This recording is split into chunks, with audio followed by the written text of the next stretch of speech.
Thank you so much for joining us. We'll be getting started momentarily.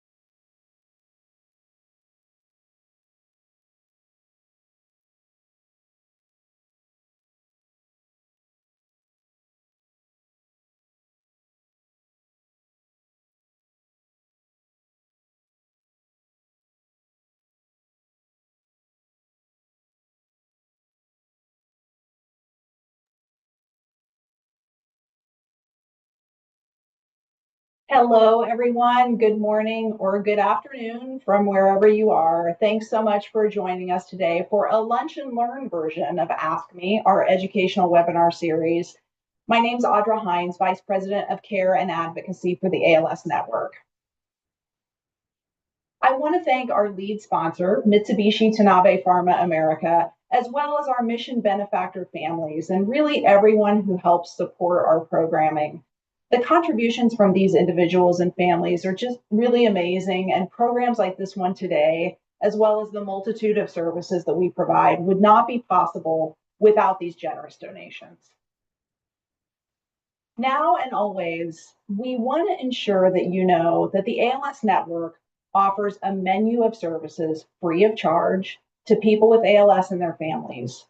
Please know that if you need a piece of equipment loaned to you, emotional support or counseling, assistance with finding home care, help understanding insurance benefits, guidance in finding an ALS specialist for care or a clinical trial, or really just someone with expertise to answer any other questions about the disease, the ALS Network is here for you. Our committed staff, who are locally based in California and Hawaii, provide high quality, personalized, and local services. We also fight on the legislative advocacy front and building a growing research program. We are your local team, and we're glad to provide multi-layered support. To learn more about the ALS Network and programs and services we provide, please visit alsnetwork.org for more information. We know that the idea of financial and estate planning can feel overwhelming, particularly when you're managing a complex and expensive disease like ALS. We've invited two great speakers to join us today to help get your ducks and dollars in a row. Beth Grulich is a founding partner and advisor at Quantum Financial Advisors. She has over 12 years of experience in this industry and was recently awarded one of the top advisors to watch in 2025 by Advisor Hub magazine. When she's not wearing her management hat at work or directly advising her clients, she's doing her best to embrace each and every day, as Beth's husband was diagnosed with ALS 2.5 years ago. And our second speaker will be Mike Welling, who's Senior Director of Planned Giving with the ALS Network. He has over 35 years of experience and has led planned giving programs at the United Service Organizations, March of Dimes, ALS Association, Arthritis Foundation, and now we're lucky enough to have him here at the ALS Network. He has extensive knowledge in estate planning and is a recognized expert in all aspects of planned giving, including bequests, charitable trusts, annuities, retirement plan assets, and much, much more. We're going to start today's presentation with Beth, and then we'll move over to Mike afterward. Thank you, Audra. I really appreciate being here. I welcome everyone to this lunch and learn session.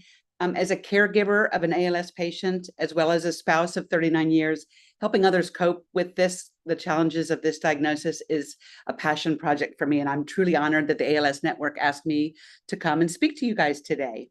With that, I will share my screen.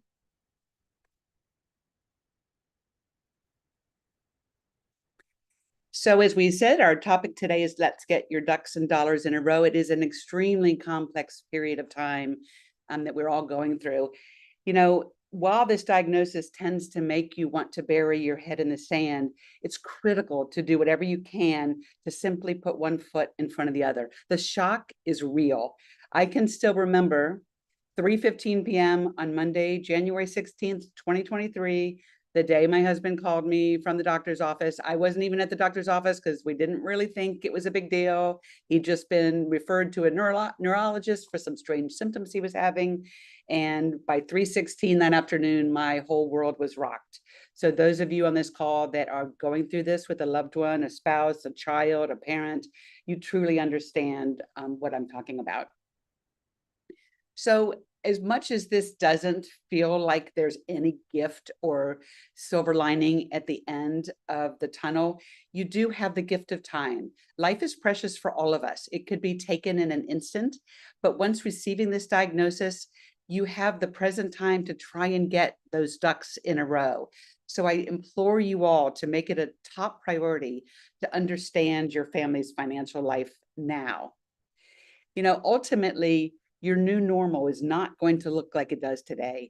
I tell you, I want you all to learn from my mistake because, of course, the cobbler's children have no shoes. I'm a professional, I'm a financial advisor. I tell clients all the things they should do to understand their financial world.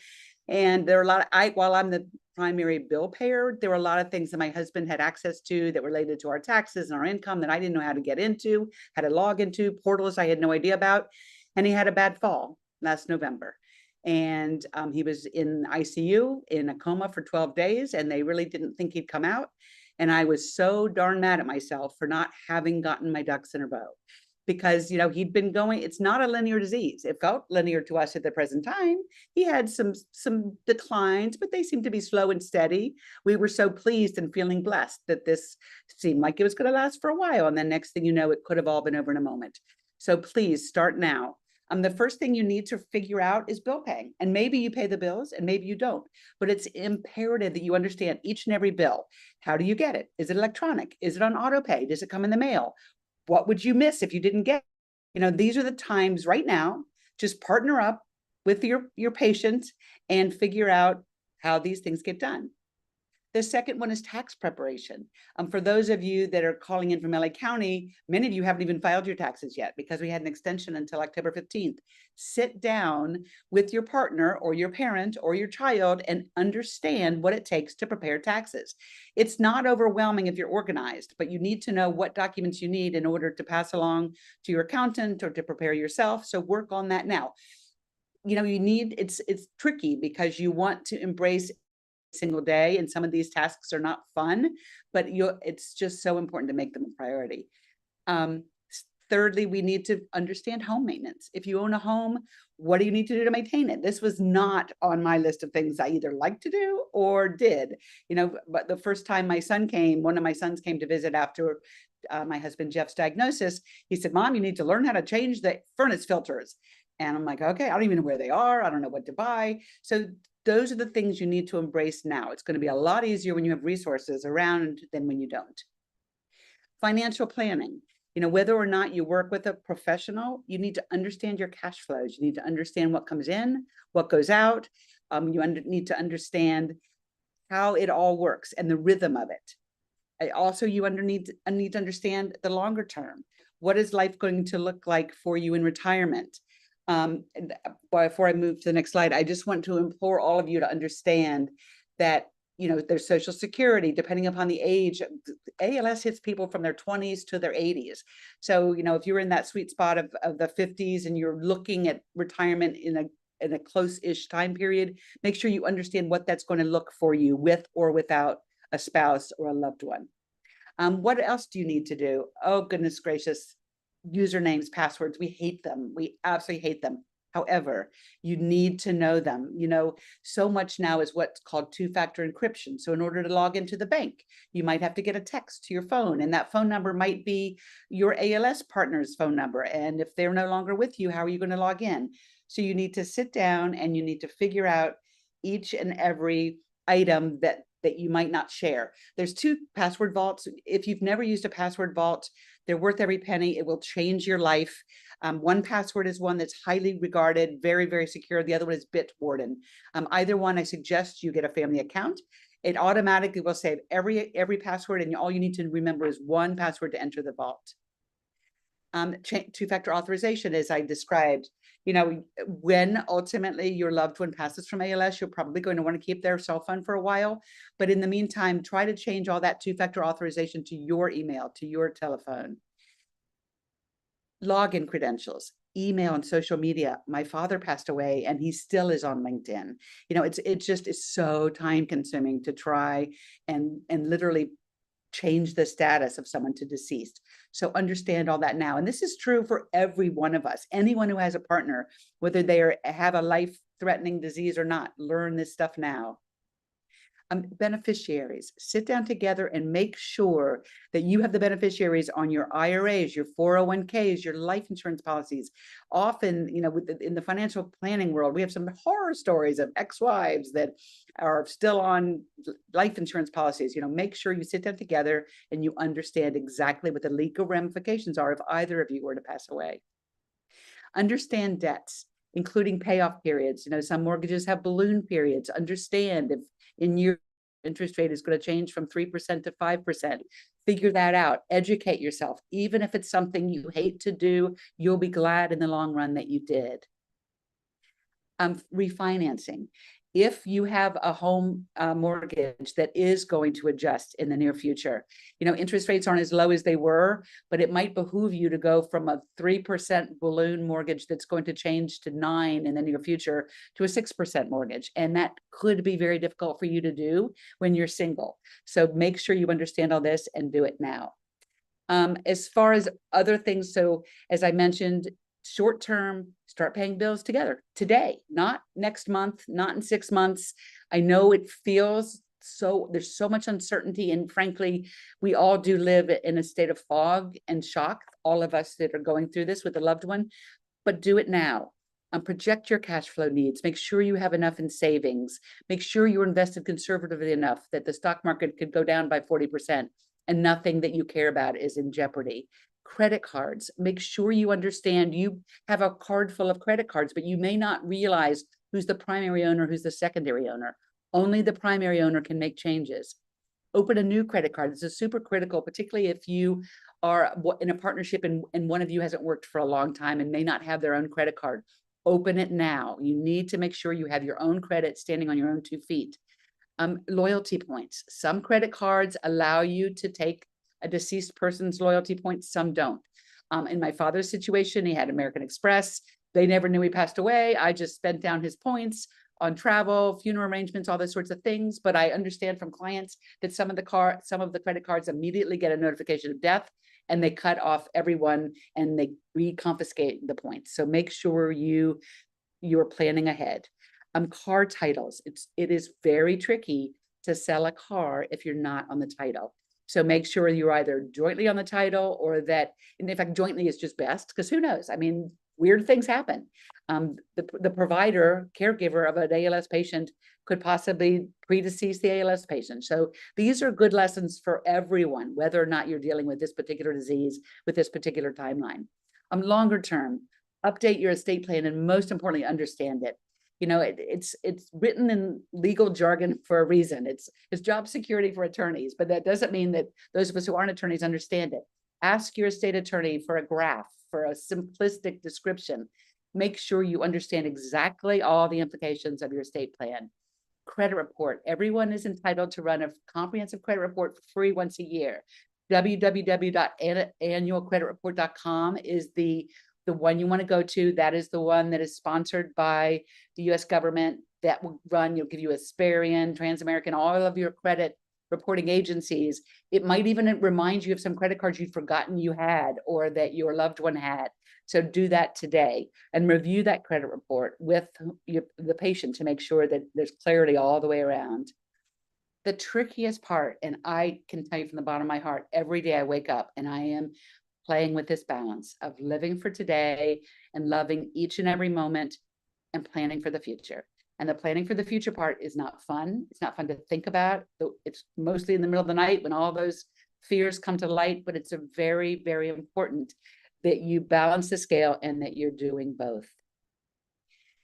You know, it's hard. Being a caregiver is exhausting, whether you're doing the physical work or just the emotional support. And you can't do that without putting your own oxygen mask on first. You need to take care of yourself. You need to make sure you are mentally and physically healthy so that you can care for everyone around you. Many of you on this call may be taking care of children. You may have full-time jobs. You're taking care of an ALS patient. You need to pay attention to your own body, to your own physical strength or lack thereof, and you should come first. Particularly women, not to stereotype, but we tend to put others in front of us. And this is the time that you need to put yourself first and keep yourself healthy. Finally, remember, you're not on an island. This is a really, really awful disease. And so you need to reach out.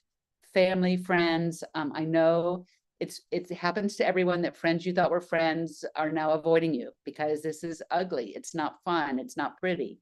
Family members may not be coming to the call, but everyone on this call, I'm sure you have someone who you can rely on.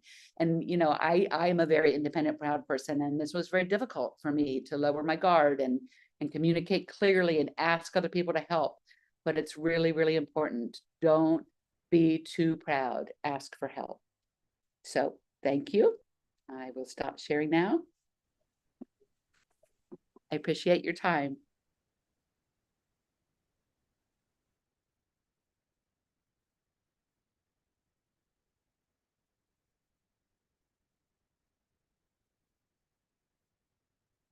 Thank you, Beth. That was a fantastic presentation. Good reminder for all of us.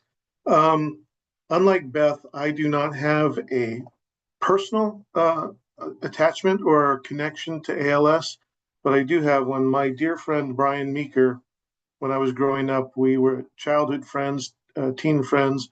We went to camp together, church functions, played golf, and all that kind of stuff. But Brian was diagnosed with ALS at age 25 and passed away at age 29. And he left a wife and two young daughters. And since that time, ALS has been very important to me.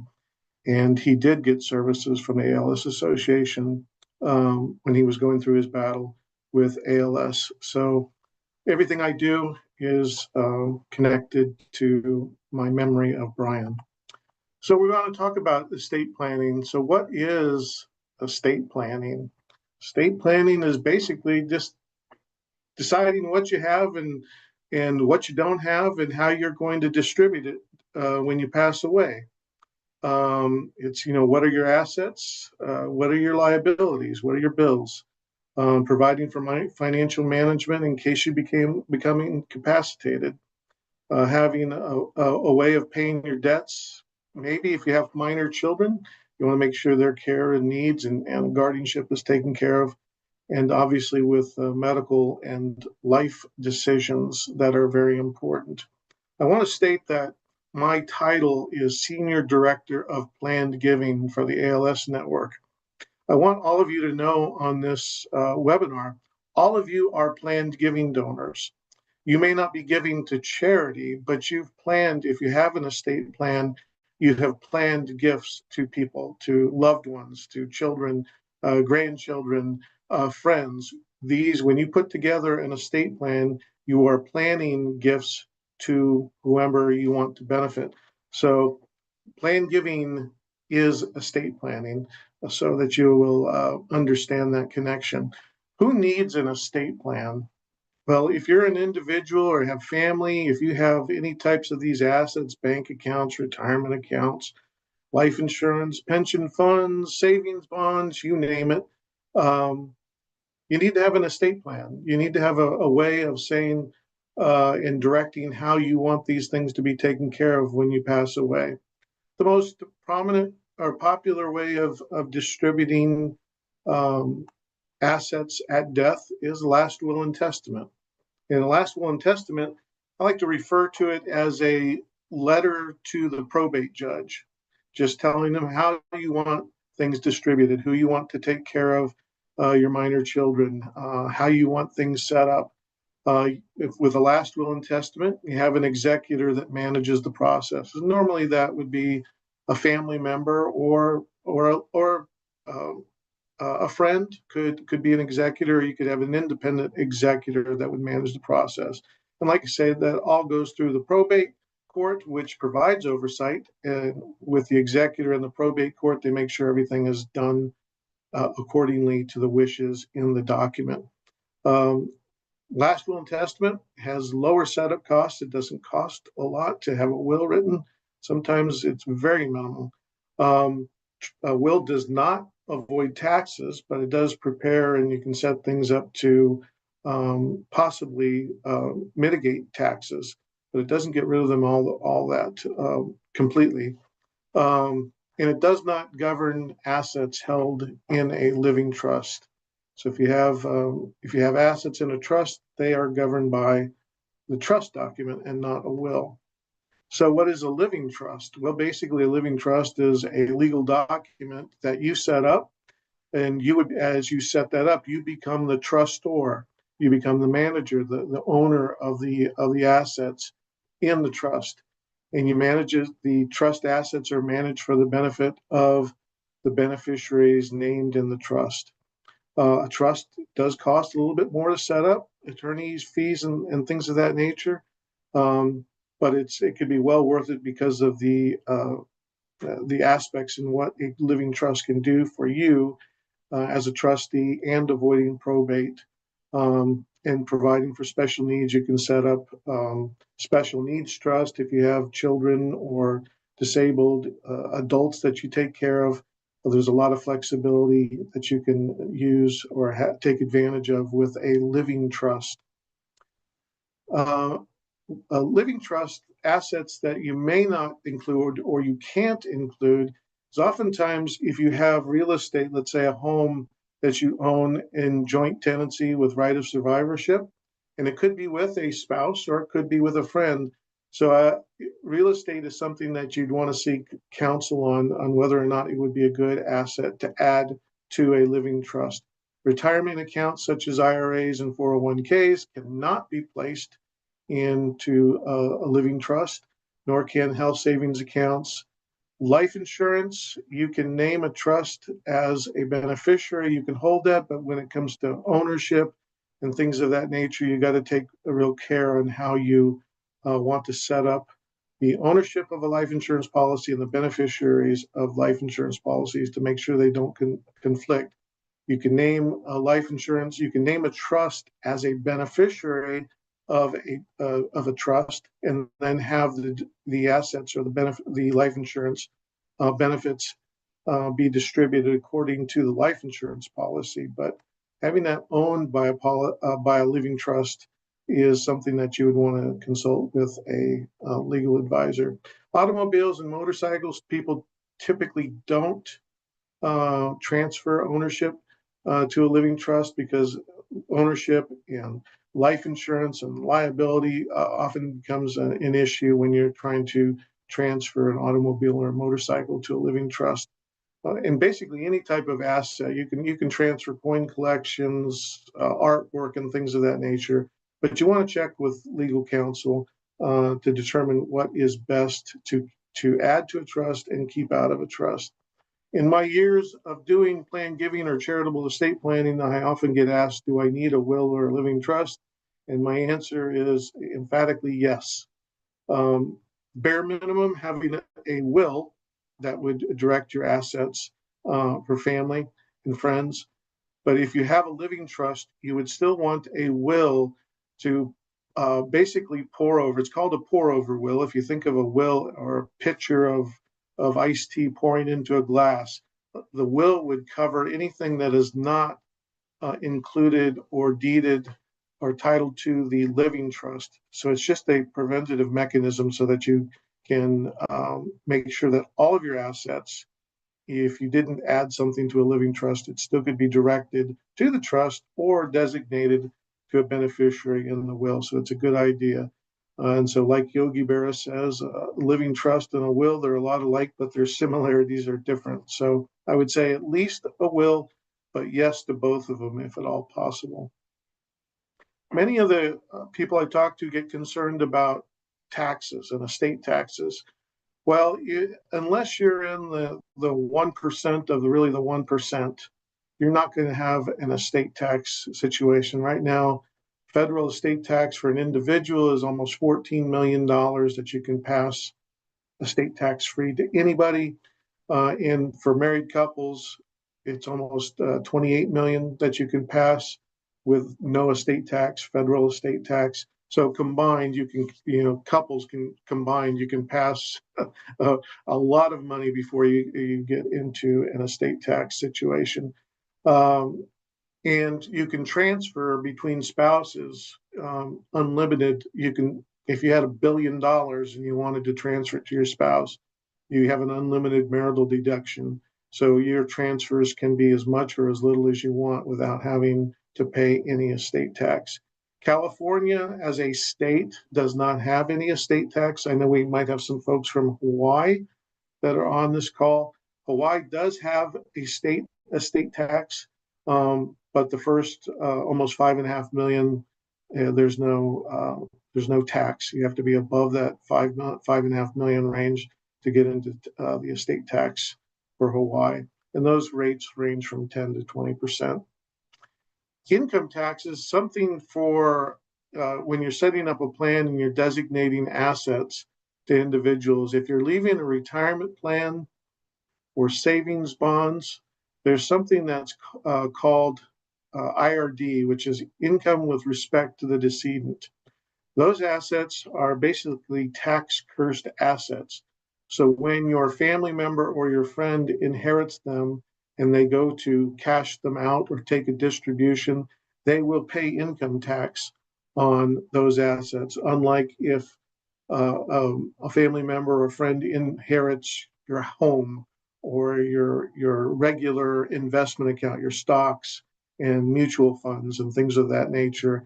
A lot of assets are avoid capital gains because they're inherited at a stepped up basis. Savings bonds and retirement assets do not avoid tax when inherited by an individual. And like the sign says, it's all theirs, the IRS. So many people through include charitable gifts in estate planning. So some important things to consider when you're naming a charity is to make sure you have the correct name and tax ID number for the charity that you wish to benefit. A lot of charities move, some charities consolidate, some charities change their name. So make sure that your charitable interests are accurately reflected in your trust or in your will. I mentioned the tax ramifications of retirement plan assets in estate planning. If you have charitable beneficiaries in your estate plan, if you have charities like ALS Network, Salvation Army, your alma mater, the Heart Association, whomever it is, if you have charities named in your trust or your will, it is very tax advantageous for you to name them as beneficiaries of your retirement plans. It doesn't have to be 100% of it, but anything that you leave to charity, they avoid the tax. That's the only way to avoid the tax on retirement assets being transferred is naming charity. So make sure when you've got your plan set up, you look at how much do I want to give to charity and how much do I want to give to family and friends, and just make sure that those amounts come from the qualified retirement plans that you have, the IRAs and 401ks accounts. That way your family doesn't pay unnecessary income taxes when they receive the distributions. So it's a tax-wise way of planning that can help you pass more to your family. Many people make charitable contributions, qualified charitable distributions, QCDs. If you're age 70 and a half or older, you can make a QCD distribution from your retirement plan and not include it in your income taxes. So you pay no income tax if you don't have to report it as income. You don't get a charitable deduction, but you can bypass the tax by directing it to go directly to the ALS Network, Salvation Army, Heart Association, United Way, whomever. At age 73, you're required to take minimum distributions, and you can direct those to charity and not increase your income. Again, you don't get an income tax deduction, but you can avoid the increasing your income and then paying taxes on it by directing those gifts or those distributions from your IRA accounts to the charities that you support. And oftentimes there's a new, just in the past couple of years, where the IRS has approved that you can use those RMDs for a one-time gift to a charitable remainder trust or a charitable gift annuity of up to $54,000. It's a one-time only uh, uh, uh, gift that you can set up. So when we come to charitable planning or charitable giving in estate planning, if you have charitable interest, all charities, including the ALS network, have some very creative ways that you can set up gifts. And they include charitable gift annuities, charitable remainder trust, unit trust, charitable lead trust, donor advised funds, and life estate agreements. You can get very creative when you make gifts to charity in your estate plan. I look at it as having a way of having your cake and eat it too when you support charity through your estate plan, because there are options that you can create lifelong income for yourself, get a tax deduction, bypass capital gains taxes when you use appreciated securities to fund a gift. Some of these uh, options have no legal cost. Some of them are revocable, so you can make a gift and change your mind and take it back. That's what most people do in their wills and a living trust. It's very advantageous. You can always change your mind. There's a lot of flexibility in plan giving, and it can help you increase and solidify your legacy that you want to leave behind for friends, family, and charity. One option I wanted to share about you is the most popular, no matter which charities you like supporting across the country. ALS Network included, and most charities and nonprofits across the country offer charitable gift annuities. They're not an investment product, but they're a way for you to make a simple gift to charity and receive a lifelong income. And the nice thing about charitable gift annuities is the rate of income that you receive is based on your age at the time you make the gift, and it becomes fixed for life. So you get a payout rate based on your age. Part of the income that you receive is tax-free. You get a charitable deduction. You can bypass some of the capital gains tax if you use appreciated securities. No charity out there has legal costs to set these up. The charity in which you fund them with they determine the minimum gift amount that they're willing to take to set up a gift annuities. Most of the time it's around $20,000, but obviously the charities have their own way of setting up the minimum.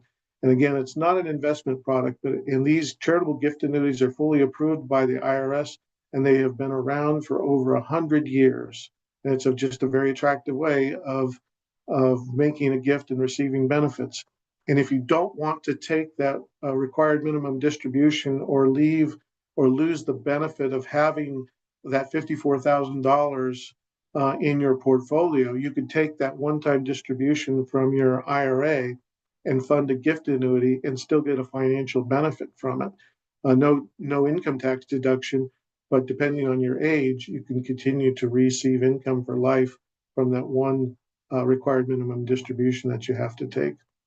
In estate planning, obviously there are other documents, a living will, medical orders such as a DNR, HIPAA authorization forms, letting them know who is authorized to discuss your medical situation, your medical records, having powers of attorney for medical and financial issues, a declaration of guardian for children or special needs people, and burial plans. And all of this is very important. As Beth said, communication when it comes to financial planning and estate planning is very important, to let people get these documents set up and let people know where they are and what your wishes are. So it's always important when we all go to the doctor every year or twice a year, whatever, we get a checkup. Make sure that your estate plan meets your current goals. If your marital status has changed for whatever reason, divorce or death, children's needs may change, business, etc. Make sure that your will, your trust, and POD provisions payable on death provisions on your account do not conflict. Because if you have a designation on, let's say, a checking account that is payable upon death to your daughter Susie, but your will says that you want it to go to your friend Jerry, your daughter Susie's going to get it. The designation on the POD account will supersede anything that you have designated in a will or a living trust. So make sure that your will, trust, and all the provisions on your accounts do not conflict, that they're aligned with each other. And again, if you acquire new assets and you do have a living trust, make sure all the assets have been transferred to the trust. And again, the communication with heirs, your trustee, your executor, and charities is vitally important.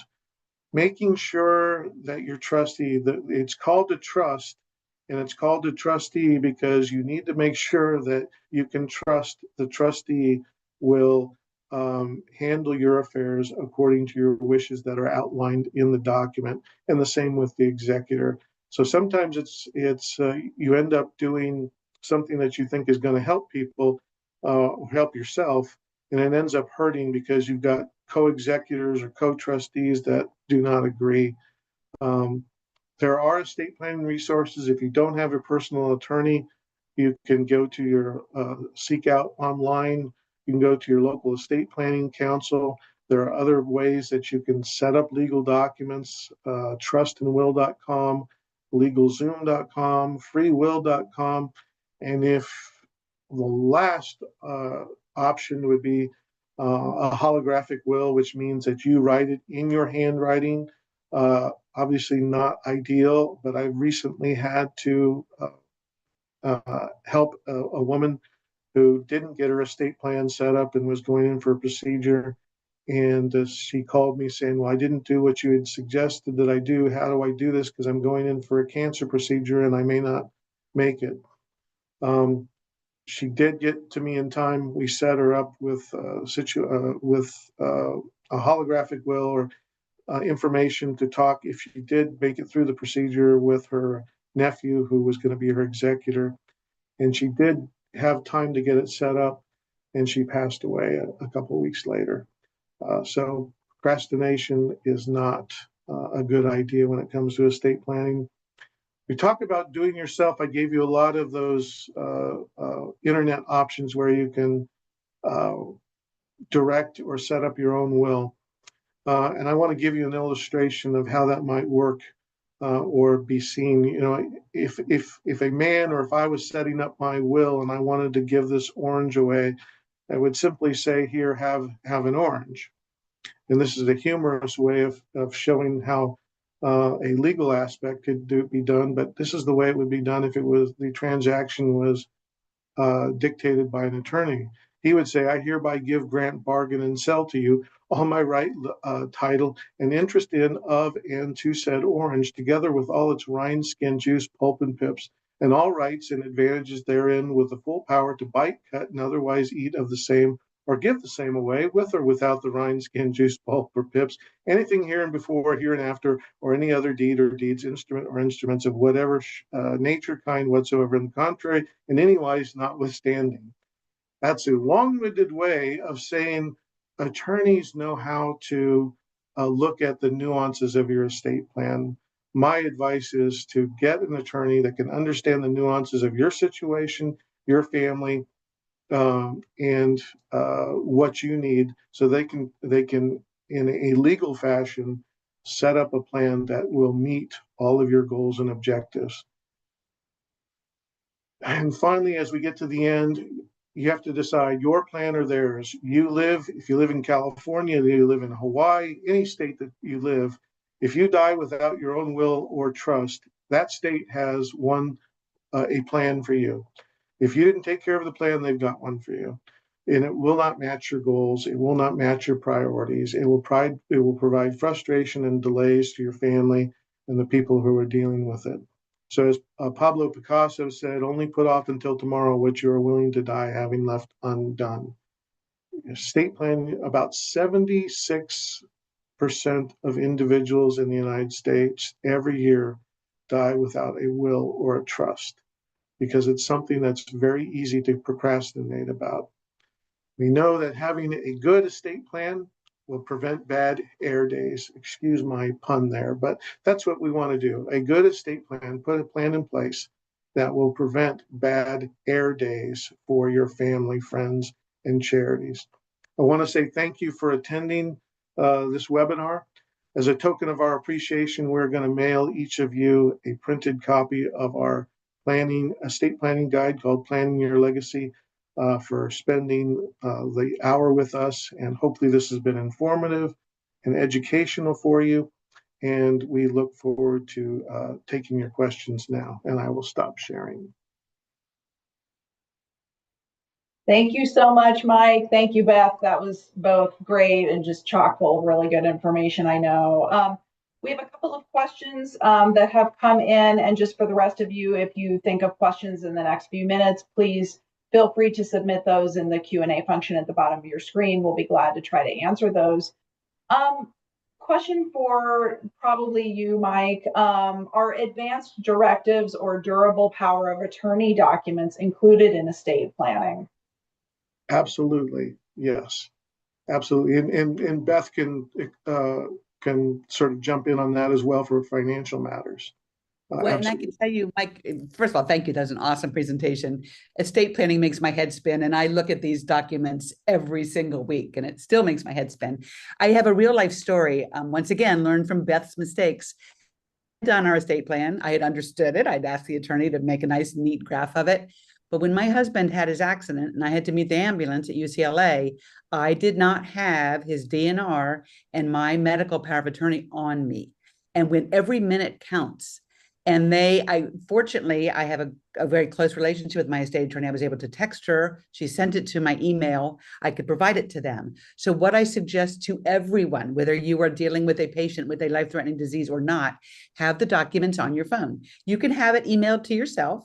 You can pull up your Gmail. You can create a folder in your email domain that is estate documents, and then it's right there. And that's all they need.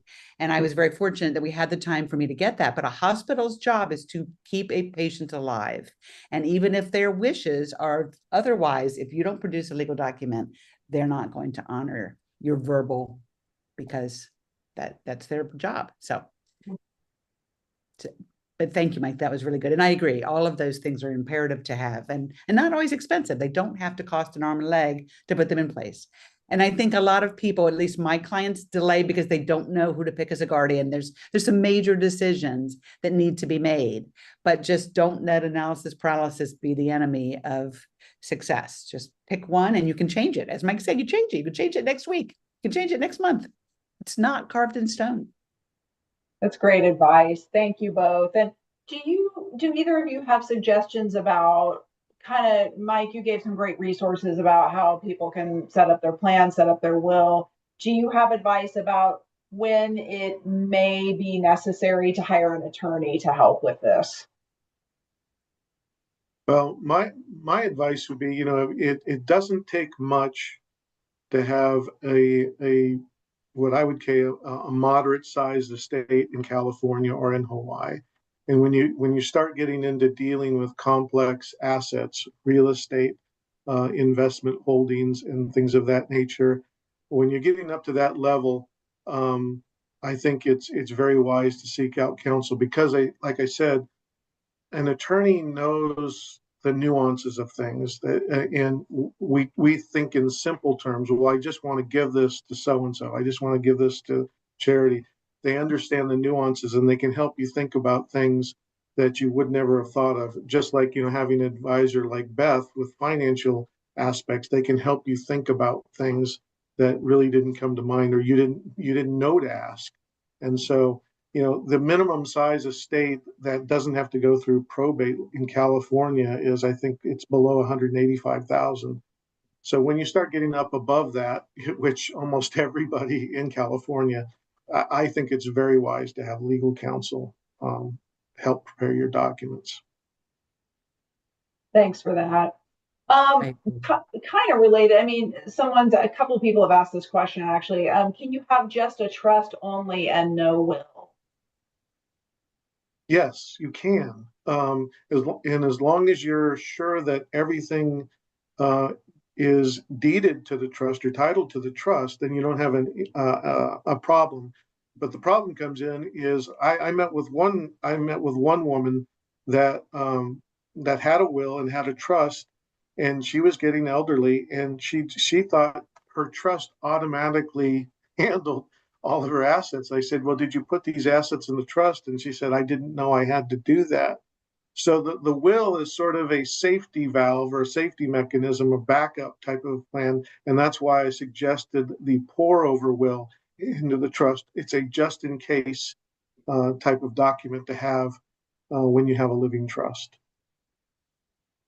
And it's tricky when people say, how do you put it in the name of the trust? It's really just a document. Your house, for example, it's literally just a one-page document that changes the title owner to your trust instead of yourself. But it's Michael Jackson. I don't know, Mike, if this is fact or fiction, but the folklore that goes around the financial advisory community is that Michael Jackson had the most complicated trust ever created in the state, and then he didn't fund the trust. So his assets were all held outside the trust. So the trust was null and void and worthless. So you have to finally cross your T's and dot your I's after the hard work is done to make it all work. Got it. Got it. Thank you. That's great from both of you. Appreciate that. Another good question. What are the rules and suggestions around withdrawing retirement funds prior to 65? In this case, the person's asking, he's age 41. Should you wait until the work income and state disability stop? And does the withdrawal count as income? I'll start, Mike, you can add. So these are what we call tax deferred accounts. And what that means is you've never paid taxes on them. You got a credit, now, except for a Roth IRA, which is different. But I think what you're talking about are tax deferred. And the beauty is they grow tax free. So no matter how well the stock market does in a given year, you don't pay on that appreciation. When you withdraw, it comes out as ordinary income. If it is your retirement account, and it's held at an employer's plans can have certain caveats that might allow you hardship withdrawals without a penalty. But otherwise, if you're under 59 and a half, you pay a 10% penalty of the ordinary income tax. So yes, anytime you're pulling from a tax deferred account, either an IRA or a 401k, it comes out as ordinary income. Unless you have a financial emergency, it's better to let it grow tax deferred until those days when you retire and your income is lower. So I think if that answered your question, but the answer is yes, it is ordinary income. And ideally you wait and let it grow tax-free. Gotcha. Beth covered it all.